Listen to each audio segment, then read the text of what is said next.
এটা অত্যন্ত ক্ষিপ্র। Russell viper যেটা, এটা 16 সেকেন্ডের 16 ভাগের 1/1 সেকেন্ডের সময়ের মধ্যে দ্যাট ক্যান বাইট। এই বিষাক্ত সাপে কামড়ালে ওই জায়গায় ব্যথা হবে, খুব বেশি ব্যথা হবে, জ্বলবে, জায়গাটা ফুলে উঠবে খুব দ্রুত, চোখের পাতা অনেক সময় বুজে আসে, শ্বাস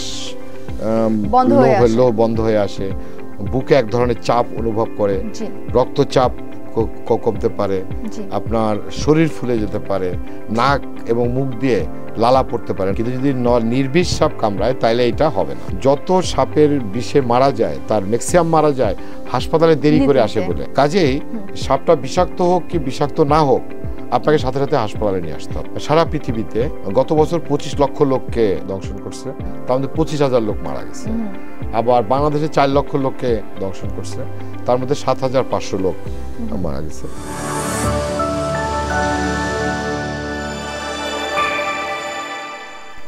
দর্শক, ওয়েলকাম করছি টিভিএস স্পেশালে। আমি রুবাইয়া আয়েশা থাকছি আপনাদের সঙ্গে। সময়টা এমন যে গ্রামাঞ্চলে সাপের উপদ্রব বেড়েছে, এমনকি যারা ট্যুরে বনে কিংবা পাহাড়ে যান তাদের কিন্তু সাপে কামড়ানোর আতঙ্ক রয়েছে বা একটা সম্ভাবনা রয়েছে। এ সময় অনেকে ভয়ে ভীত হয়ে পড়েন এবং বুঝতে পারেন না পরিস্থিতি সামাল দিতে কি করতে হবে।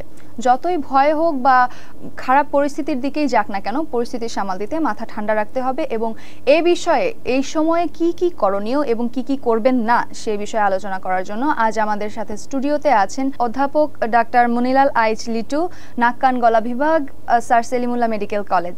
স্যার কেমন আছেন? ধন্যবাদ বিজনেস স্ট্যান্ডার্ডকেও, feeling honoured to be here. Thank you sir. পৃথিবীতে তো অনেক প্রজাতির সাপ রয়েছে, এখন বর্তমানে আমরা কতটুকু ধারণা করতে পারি যে কত প্রজাতির সাপ রয়েছে এবং কি কি ধরনের সাপ রয়েছে, সাপ সম্পর্কে যদি আমাদেরকে একটু বলতেন। দেখুন, সাপ একটা খুব ইরি সেন্সেশন, মানুষের জন্য একটা ভীতিকর সেন্সেশন সাপের উপস্থিতিটা, অ্যাটলিস্ট। বাট এটা আমাদের ইকোসিস্টেমের পার্ট। সাপ যেমন ইঁদুর, তারপরে ছোট ছোট প্রাণী যেগুলো ফসলের ক্ষতি করে, এগুলোকে খেয়ে আমাদের শস্য সেভ করার চেষ্টা করে এবং ইকোসিস্টেমকে বাঁচায়। তো পৃথিবীতে 4,700 রকমের সাপ আছে, এর মধ্যে 10টা ভ্যারাইটি বা 12টা ভ্যারাইটিকে বলা হয় অতিরিক্ত বিষাক্ত।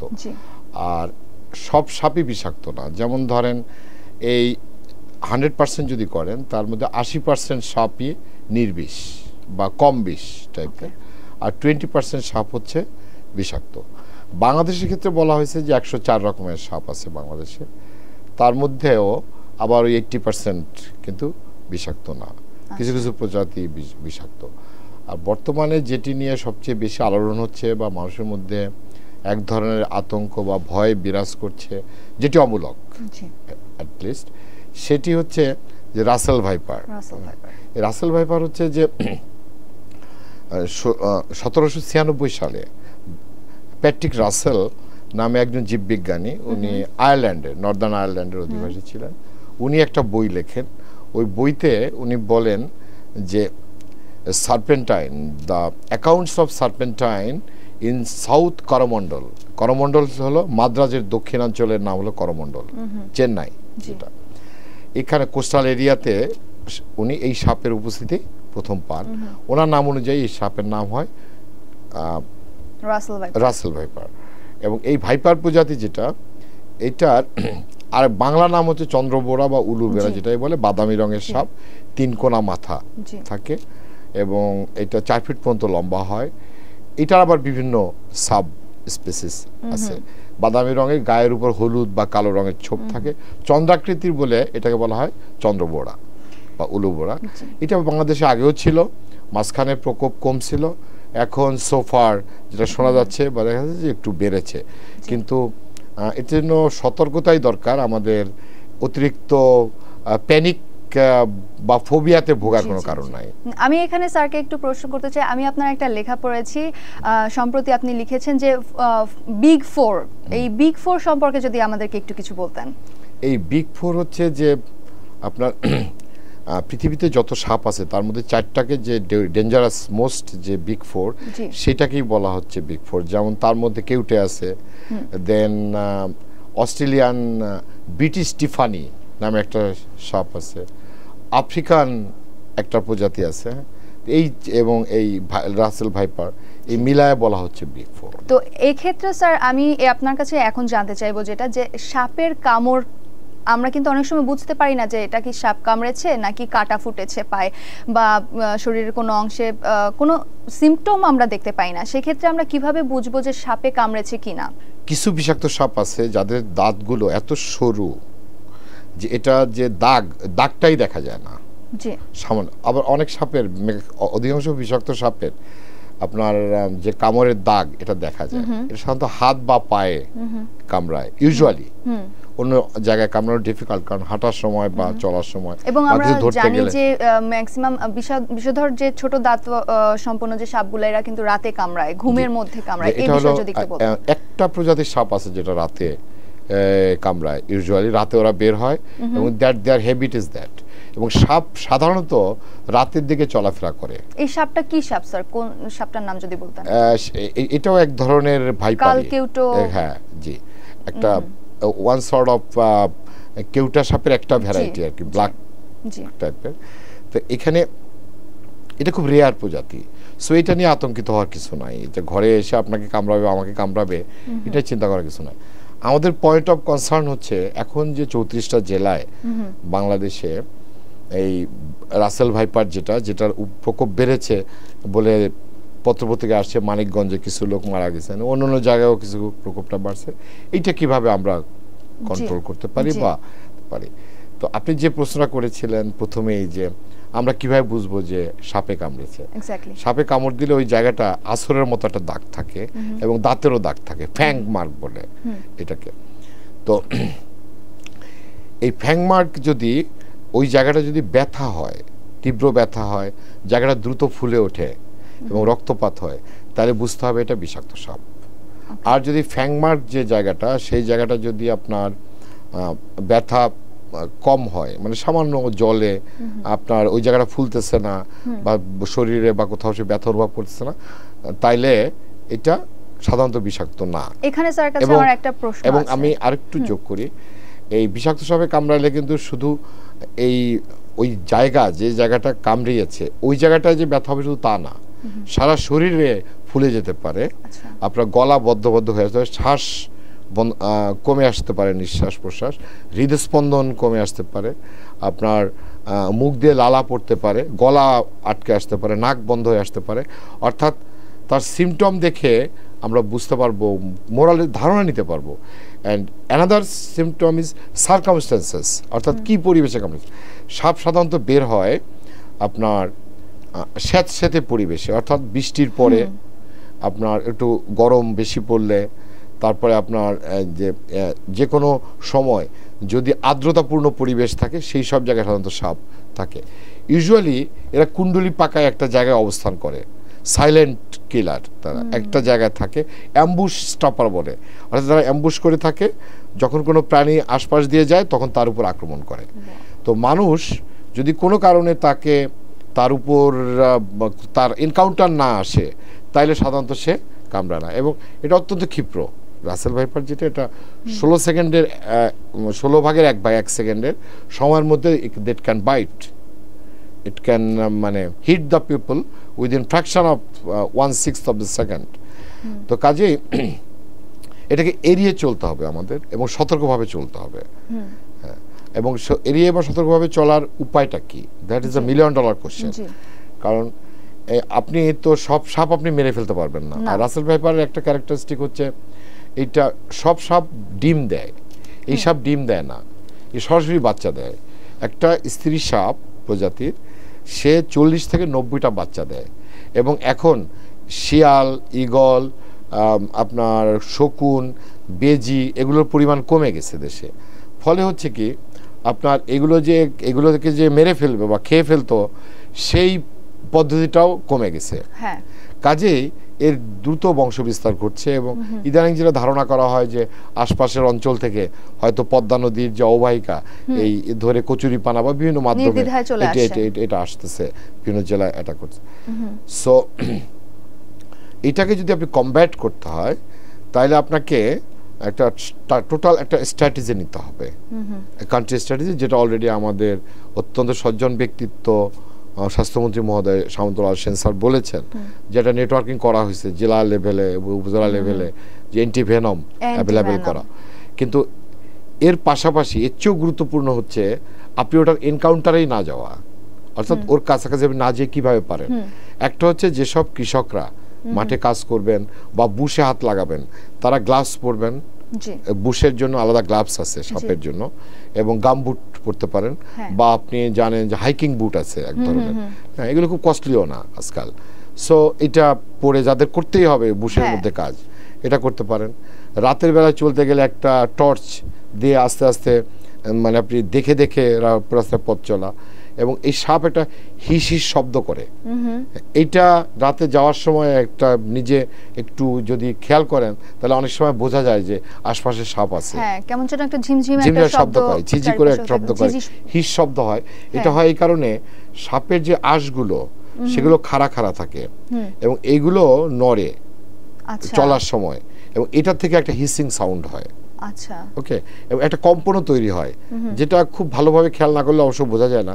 এবং হাতে একটা লাঠি রাখা, বিশেষ করে যে সাসেপ্টিবল অঞ্চল যেটা আপনি বললেন যে ট্রাভেলিং, সাধারণত জঙ্গলে আমরা ট্রাভেলে যাই, এছাড়া কৃষকরা মাঠে কাজ করেন, খেতে খামারে কাজ করেন, রাতের বেলায় আমাদের কাজ করতে হয়, বাইরে বেরোতে হয়। সো এগুলো, এবং যারা ট্যুরে যাবেন তাদের জন্য স্পেশাল প্রিকশন হিসেবে যেটা আমি নেটে যেটা দেখলাম সেটা হলো তাদেরকে জিন্সের প্যান্ট এবং জিন্সের বা মোটা শার্ট এই ধরনের পোশাক পরতে বলা হয়েছে, যাতে করে সহজে এটা অ্যাটাক করতে না পারে, বা অ্যাটাক করলে ওটার যেন উপর দিয়ে যায়, খুব বেশি ইফেক্ট না পড়ে। আমি যেটা like soldiers, you have seen the soldiers, যে তাদের যে ড্রেস, ওই ড্রেসটা কিন্তু all weather dress, all circumstantial dress, অর্থাৎ জঙ্গলে যাবে, পানিতে যাবে, যেখানে যাক সে সব কিছু থেকে সে দূরে থাকতে পারবে, অর্থাৎ তার উপর অন্য কিছু অ্যাটাক করতে পারবে না। তো আমি অত প্রচন্ড রকম করা তো আমাদের সম্ভব না, কিন্তু যখন মাঠে যাবে তখন তার পক্ষে একটা জুতা পরা। আজকাল কিন্তু মানুষের due to advent of the technology এবং অনেক ফরওয়ার্ড হওয়ার পরে সোসাইটি, আগে কিন্তু গরু দিয়ে মানুষ হাটে মানে মাঠে হাল চাষ করতো, এখন কিন্তু মানুষ ট্রাক্টর দিয়ে করে। সো আপনি যে মডার্ন ইকুইপমেন্টস আপনি নিতে পারবেন না, বিষয়টা মোটেও তা না। এক্স্যাক্টলি। আর যদি সাপে কামড়াই, ধরেন আপনাকে কামড় দিল, তাইলে ওঝা বৌদ্ধ এগুলোর কাছে যাওয়া যাবে না, জোরে গিট দেওয়া যাবে না, ওই জায়গাটায় আপনি গোবর বা কোনো লতাপাতা লাগানো যাবে না।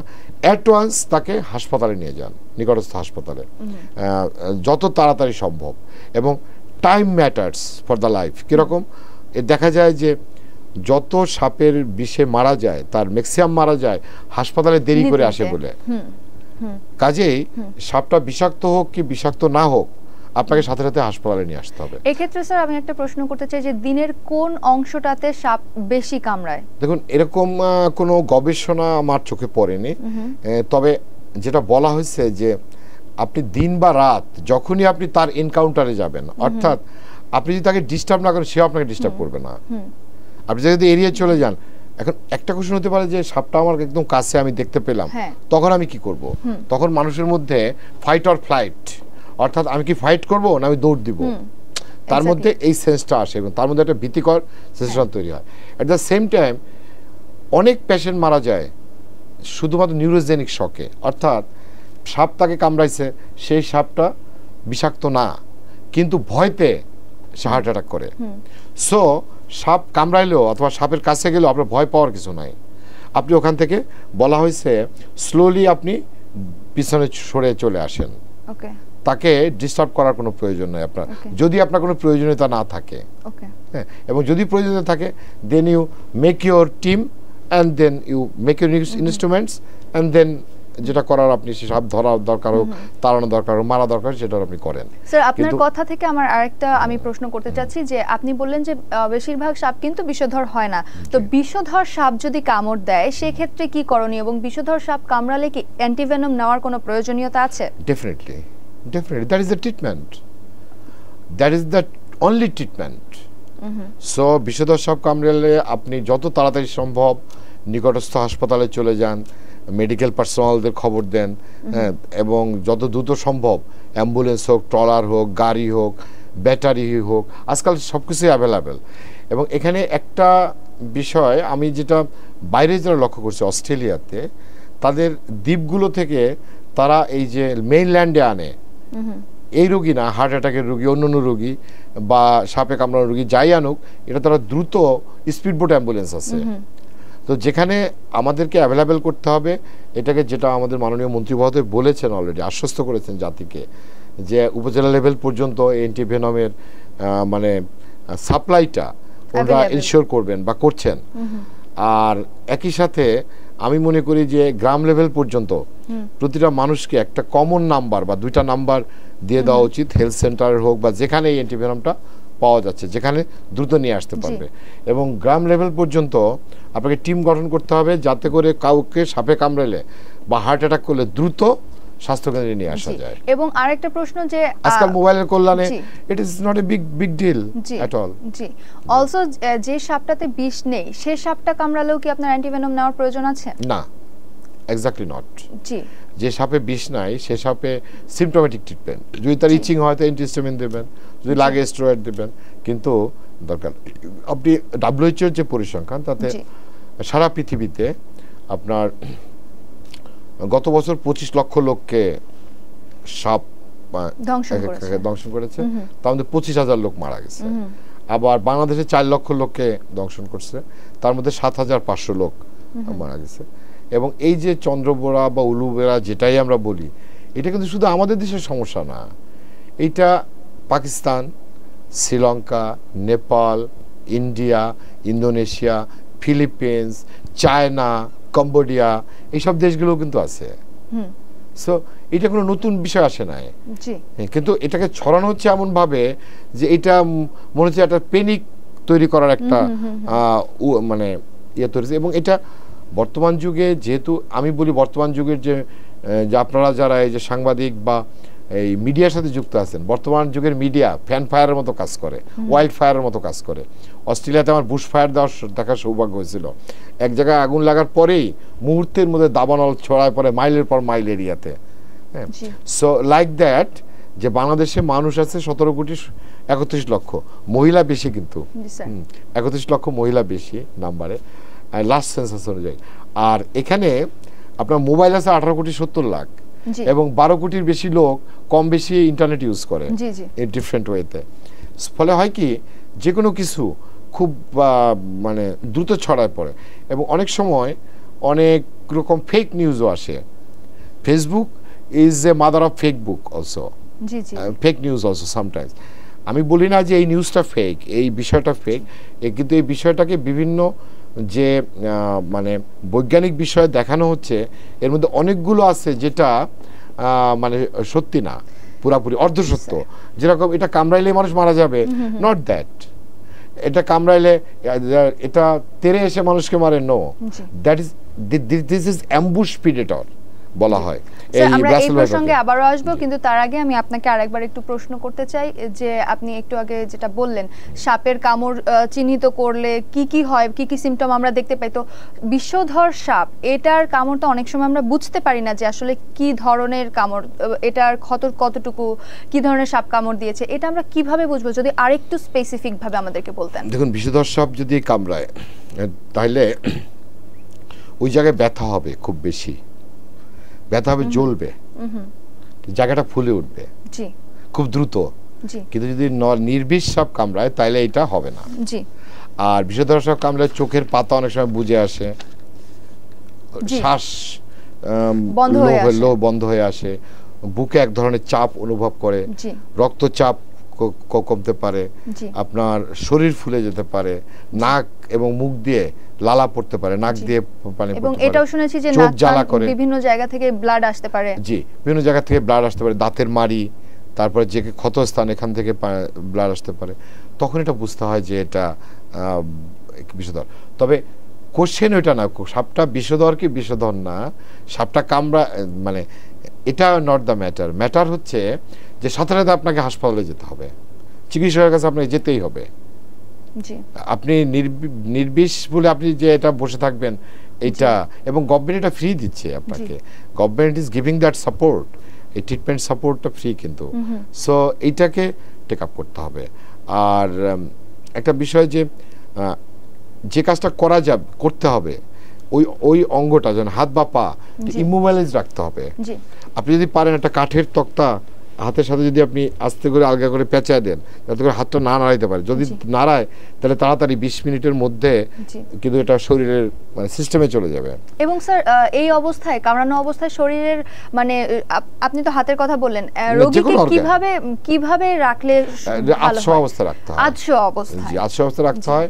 এবং পেশেন্টকে আপনি মানে যদি দেখেন যে নিঃশ্বাস কমে আসতেছে, তখন মাউথ টু মাউথ রেসপিরেশন আছে, আরেকজন মুখ দিয়ে তার রেসপিরেশন মেনটেন করবে till he goes to A medical centre. এবং ধরেন পেশেন্টের বাসা শহর থেকে বেশ দূরে বা উপজেলা কেন্দ্রীয় যে হাসপাতাল সেখান থেকে অনেক দূরে, সেই ক্ষেত্রে সে হসপিটালে আসতে আসতে তার যে শরীরের যে অবনতি হতে থাকে, সেই অবনতির ক্ষেত্রে আমরা বর্তমানে কি ব্যবস্থা নিতে পারি যে খুব দ্রুত অ্যান্টিভেনম কিভাবে পৌঁছতে পারি আমরা রোগীর কাছে? না, রোগীর কাছে আমি তো বললাম যে এখানে উপজেলা লেভেল পর্যন্ত যদি সরকার যদি অ্যান্টিভেনম এনশিওর করেন, তাহলে একই সাথে যেন রোগী যেন ওখানে খুব দ্রুত পৌঁছাতে পারে, আমাদের সেই ব্যবস্থা করতে হবে। তাহলে সেই খবরটা তো যেতে হবে টুয়ার্ডস দ্য প্রপার অথরিটি বা প্রপার পারসন। আপনি প্রত্যেকটা জেলা আপনি দেখেন, প্রত্যেকটা ইউনিয়ন লেভেল পর্যন্ত আজকাল ডিজিটাল যুগ, প্রত্যেকটা বাড়িতে প্রত্যেকটা মানুষের কাছে মোবাইল আছে, এবং গ্রামে একজনের কাছে মোর দ্যান ওয়ান মোবাইলও আছে। তো এখন আপনার যদি একটা সিস্টেম থাকে যে হ্যাঁ, যে এই এলাকায় প্রত্যেকটা গ্রাম ভিত্তিক যদি আপনারা টিম করেন, যে হ্যাঁ এখানে যদি কোনো কাউকে সাপে কাটে তাহলে এই টিম বা এই টিমের যে কোনো সদস্য একে ট্রান্সপোর্ট করে নিয়ে যাবে, মোটরসাইকেলে নিক অথবা গাড়িতে নিক অথবা টমটমে নিক, মানে যে ধরনের বাহনই পাওয়া যায় খুব দ্রুত স্বাস্থ্যকেন্দ্রে যেতে হবে যেখানে এই অ্যান্টিভেনমটা আছে। মানে শুরুর আগে আপনার সাথে যে আলোচনা করছিলাম যে মোহাম্মদকে পাহাড়ের কাছে পৌঁছাতে হবে, পাহাড়কে মোহাম্মদের কাছে নেওয়া যাবে না, সম্ভব না। কারণ আপনি অ্যান্টিভেনম যদি মেনটেন করতে হয় তাহলে আপনাকে কোল্ড চেইনে রাখতে হয় এটাকে, এবং আপনার ফ্রিজে রাখতে হয়। এটা ইনজেকশন পুশ করার মতো প্রপার পারসন প্রয়োজন হয়, 10টা ইয়ে দিতে হয়। তো এখানে আপনার যে ব্যক্তিরা পুশ করবেন তারও তো ট্রেনিং থাকতে হবে, এবং সরকার কিন্তু সেই ট্রেনিং করে এক্স্যাক্টলি আমি এই বিষয়ে আসতে চাচ্ছিলাম যে ট্রেনিং এর ব্যাপারটা কতটুকু বিল্ড আপ করা দরকার। ট্রেনিং অলরেডি করানো আছে সরকারের। এটা প্রোগ্রাম তো আজকের না, এই প্রোগ্রাম দীর্ঘদিন ধরে চলতেছে। আর এই চন্দ্রবোরা বা উলুবোরা যেটাই বলেন, এটা কিন্তু বিলুপ্ত প্রজাতি। 2015-তে এটাকে লাল তালিকাভুক্ত করা হয়েছে। তো হঠাৎ করে কিভাবে এটা বাড়লো, এটা প্রাণী বিজ্ঞানীরা আরো ভালো বলতে পারবেন। I am not a proper person to say, but এখানে যেটা আসছে মোটামুটি বিভিন্ন আলাপ আলোচনায় আমি সেটাই বললাম যে অন্য যেসব প্রাণী এই চন্দ্রবোরাকে নষ্ট করতো বা খেয়ে ফেলতো বাচ্চাগুলোকে বা সেই সব প্রাণী বিলুপ্তি ঘটছে অনেকগুলো। শিয়াল যেমন একটা, বেজি, হ্যাঁ, গুইসাপ, তাই সেগুলো কমে গেলে অটোমেটিক ইকোসিস্টেমে এই চন্দ্রবোরার পরিমাণ বাড়তেছে। So they will design how to do it, কিন্তু ইউজুয়ালি সাপকে বিলুপ্ত করা যাবে না, কারণ সাপ আমাদের ইকোসিস্টেমের is very useful part. Sir এখানে আপনার কাছে আমার আরেকটা প্রশ্ন আছে যে আপনি যেহেতু বিষধর সাপের প্রসঙ্গে চলে এসেছেন আরেকবার, তো শিশুদের যদি সাপ দংশন করে বা কামড়ায়, এক্ষেত্রে শিশুরা কিন্তু বলতে পারে না, যে অনেক কিছু ডিটেইলে ওরা বলতে পারে না, তো প্যারেন্টসরা কিভাবে বুঝবে যে তাদেরকে সাপে কামড়েছে? ওই যে একই জিনিস, আপনি বাইট মার্ক বা ফ্যাং মার্ক বলে, এটা দেখে আপনি বুঝবেন, এবং সিম্পটমসগুলো। তবে যদি এরকম হয় যে যেমন ধরেন ঘরের মধ্যে একটা আসল লাগলো, সেটা কিন্তু আপনি ঘরের মধ্যে ঘটছে, কাজেই সাপ হওয়ার সম্ভাবনা কম। কিন্তু যদি আপনি দেখেন সে বাচ্চারা জঙ্গলে খেলতেছিল বা জঙ্গল থেকে আসতেছিল, তখন তার পায়ে এটা আসছে, দাগ আসছে বা হাতে আসছে, তখন এক ধরনের ইন্ডেক্স অফ সাসপিশন বলি আমরা, এটা আপনার মধ্যে আসতে হবে যে এটা হয়তো সাপে কামড়াইলেও কামড়াইতে পারে। So circumstances matters. কিন্তু এক্ষেত্রে কিন্তু কালকেউটো যেটা আমরা বলি বা কেউটো সাপ, এ কিন্তু রাতের বেলায় খাবারের সন্ধানে বা শিকারের সন্ধানে বের হয়, এবং বের হওয়ার পর ওরা কিন্তু আমরা কথিত আছে জানি যে মানুষের ঘামের গন্ধ শুকে নাকি এরা মানুষকে কামড়াতে আসে। তো এই ক্ষেত্রে আপনি কি বলবেন যে যদি একটা বাচ্চা বা একজন মানুষকে ঘুমের ঘরে সে অবচেতন অবস্থায় তাকে কামড় দিয়েছে এবং সে বলতে পারছে না, অনেক ক্ষেত্রে দেখা যায় যে ঘুমের ঘরেই কিন্তু সেভাবেই মারা যাচ্ছে। Yes, there is some incident regarding this things. এখানে বলা হয়েছে যে আপনি মশারি খাটায় শুবেন, জি, যেসব এরিয়াতে, যেমন পাহাড়ি এরিয়া। আমি পাহাড়ি এরিয়াতে বান্দরবনের একটা অঞ্চল থেকে আরেকটা অঞ্চলে যাচ্ছি রাতের বেলা, আমার গাড়ির হেডলাইটের সামনে অন্তত আমি 20টা সাপ দেখছি যারা রাস্তা ক্রস করতেছে, বৃষ্টি হয়েছে ওই দিন, বৃষ্টির ভিতরে কিন্তু ক্রস করতেছে রাস্তা, তো যেসব জায়গায় এরকম অনেক বেশি সাপ, সেই সব জায়গাতে আপনি যেটা করবেন, আপনাকে মশারি খাটায় শুতে হবে এবং ঘরের মধ্যে সাপ ঢুকতে না পারে, কিন্তু পানির সাথে ভেসে ভেসে আসে পাহাড়ি এলাকায় বিশেষ করে, বা যেখানে বন্যা হয় বা এইসব অঞ্চলে, সব জায়গায় ঘরের মধ্যে ঢুকতে না পারে, সেজন্য আপনি প্রপার ব্যবস্থা নেবেন এবং বিশেষত মশারি খাটায় শুতে হবে। আর ঘামের গন্ধ শুকে আসে, কিন্তু তো ওরা ঘামের গন্ধ শুকে ঠিক মানুষকে কামড়াইতে আসে না, ওরা ইঁদুর বা ইঁদুর বা খেতে আসে, কারণ ইঁদুর ঘরের মধ্যে যে শস্য থাকে বা খাবার থাকে, সে ওই প্রাণীর অস্তিত্ব থাকে, সেটাকে খেতেও আসে, মানুষের ঘরে ঢোকে, কিন্তু মানুষের ঘরে ওর ইকোলজিক্যাল বাসস্থান না, ওর বাসস্থান জঙ্গল, বুশ।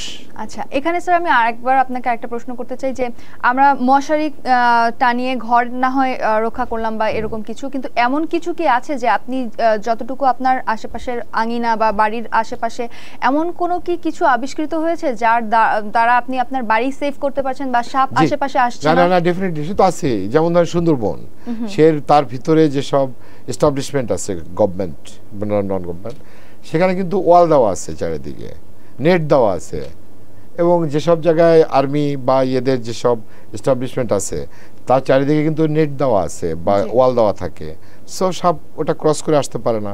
অস্ট্রেলিয়াতে মেলবোর্নে সেখানে সাপের উপদ্রব আছে, সে সাপের জন্য আলাদাভাবে করা আছে, ওয়ালের সাথে নেটও দেওয়া আছে যাতে সাপ ক্রস করতে না পারে, তারপরেও কিছু কিছু সময় ক্রস করে ঢুকে পড়ে, এবং ওখানে 999 ফোন করা হয়, পুলিশ 3 মিনিটের মধ্যে এসে ওই সাপ ধরে নিয়ে চলে যায়।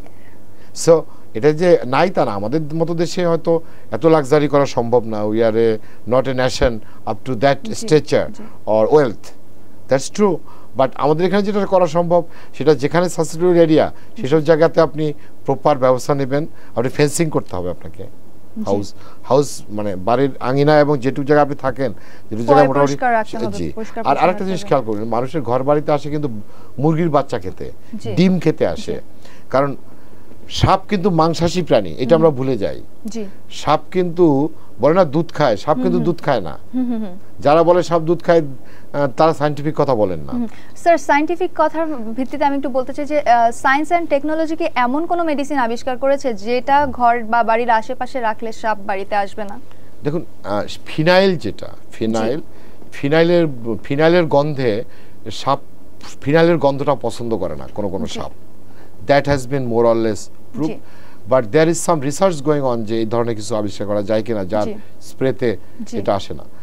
আর সাপ, আমি যে কারণে বলছি যে সাপ মাংসাশী প্রাণী, এটা আমরা খেয়াল করি না, সাপ কিন্তু খায় হলো পোকামাকড় বা ইঁদুর, ছোট ছোট ব্যাং বা বড় ব্যাং, এগুলোকে খায়।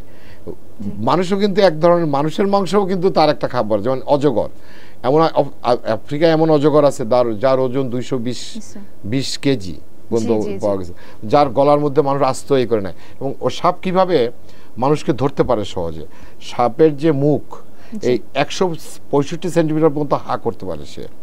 তারপরে চিন্তা করেন একটা অজগর যে 18 ফুট বা 20 ফুট লম্বা, ওর মুখ কত বড়, কতখানি কি করতে পারে, এবং ওর দাঁত এবং চোয়াল কিন্তু অত্যন্ত শক্ত, ওর জেনেটিক কজ, এবং একটা সাপে 500 রিপ থাকে, মানে এই যে বুকের যে হাড্ডি যেটা আমাদের থাকে 12 পেয়ার, ওর থাকে 500 পেয়ার, এবং ওর একটা ভার্টিব্রা, এই যে আমাদের আমরা একটু সংক্ষিপ্ত করব, আমরা অনুষ্ঠানের প্রায় শেষ পর্যায়ে চলে এসেছি, 30 সেকেন্ড স্যার।